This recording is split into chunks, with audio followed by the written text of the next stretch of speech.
Di sini aku Safira dan aku Aulia bakal nemenin kalian dengan topik yang pasti relatable banget nih, yaitu uang menjadi kaya dan psikologi di baliknya. Tapi kita nggak cuma ngobrol tentang teori aja ya.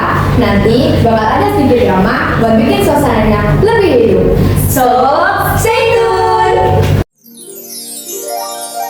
Nah, dua buku besar yang bakal kita bahas hari ini adalah buku Rich Dad Poor Dad karyanya Robert Kiyosaki dan juga The Psychology of Money karyanya The Morgan Housel.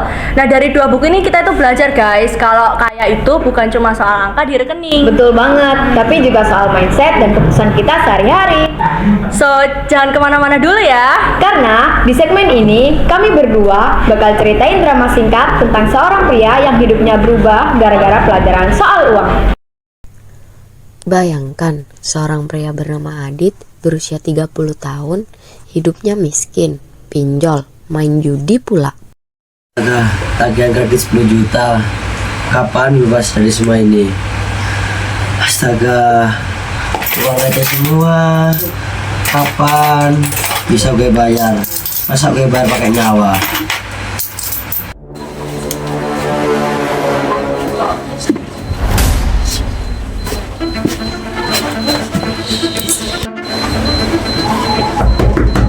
Adit, keluar lu.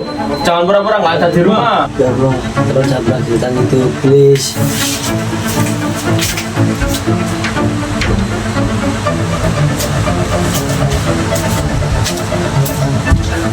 Apa gue benar lagi syuting film horor aja kali ya? Gak bisa diganggu. Permisi Pak, dari siapa ya? Saya mau nyari penghuni rumah ini. Oh Adit, dari kemarin dia nggak pulang ke rumah sekitar 1 mingguan lah. Belum pulang 1 minggu. Di kemana dia? Saya kurang tahu Pak. Dari kemarin rumah Adit kosong.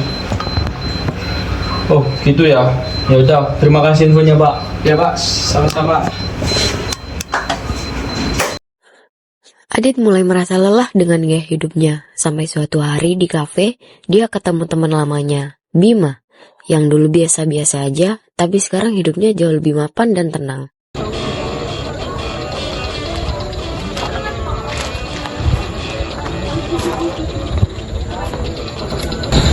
Adit, lo kenapa tuh? Orang baru kalah judi. Aku stres, game. Hidup gue kayak sate balai, tak gue apa-apa. Ya ampun, lo nggak pernah berubah. Masih drama soal duit. Ya gimana kak drama, kak juga buat bayar cicilan. Lo enak deh, tidak sukses. Gimana caranya? Tolong habis saya.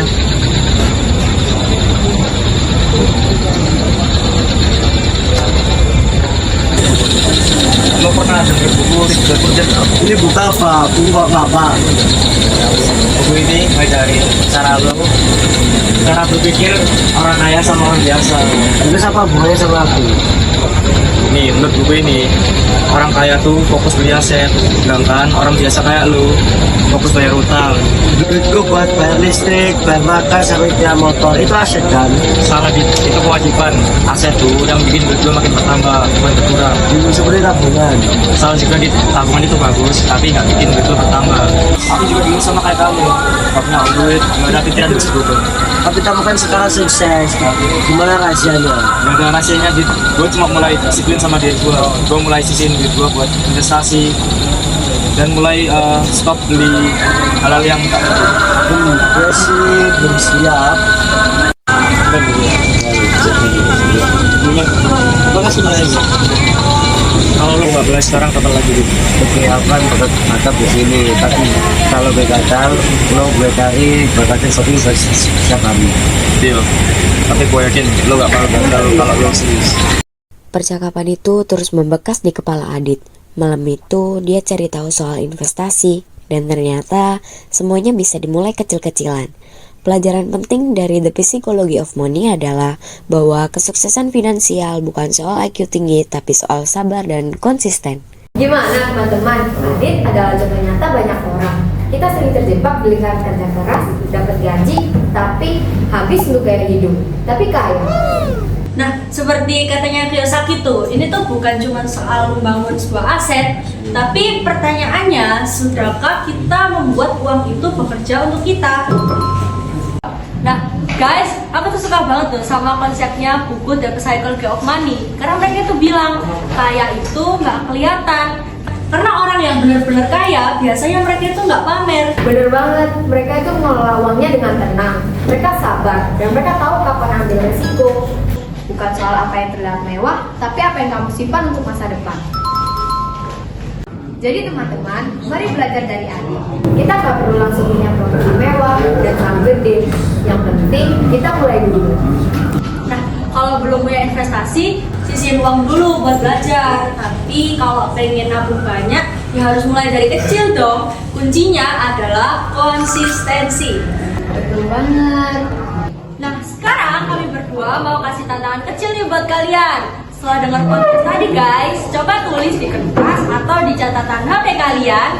Yang pertama adalah, apa sih tujuan finansial kalian di tahun ini? Lalu yang kedua adalah, aset apa sih yang pengen kalian miliki untuk 5 tahun ke depan? Jangan lupa ditulis ya. Nah, mulai dari sana, jangan takut untuk gagal atau salah langkah. Ingat kata Morgan Housel, kekayaan yang sejati adalah kemampuan untuk memilih, bukan barang mewah yang terlihat. Oke teman-teman, segitu dulu obrolan kita di podcast Money Talk kali ini. Jangan lupa kalau kaya itu bukanlah tujuan akhir kita, tetapi proses untuk hidup lebih bebas dan juga tenang. Sampai jumpa di episode berikutnya ya. Bye-bye. Ngali apa sih?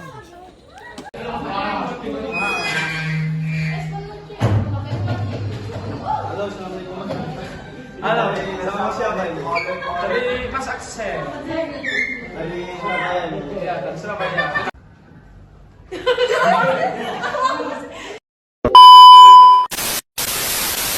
Misal dek walet, gak cukup buat apa-apa. Hah? Ya gimana kak drama? Gaji gue habis buat ngeluar cicilan. Ya gimana caranya? Itu bukan. Nah, sekarang kami punya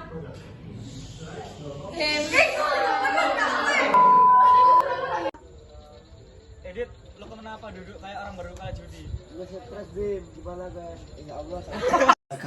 Akan ganti kredit lagi 10 juta. Kapan bisa bebas dari semua ini?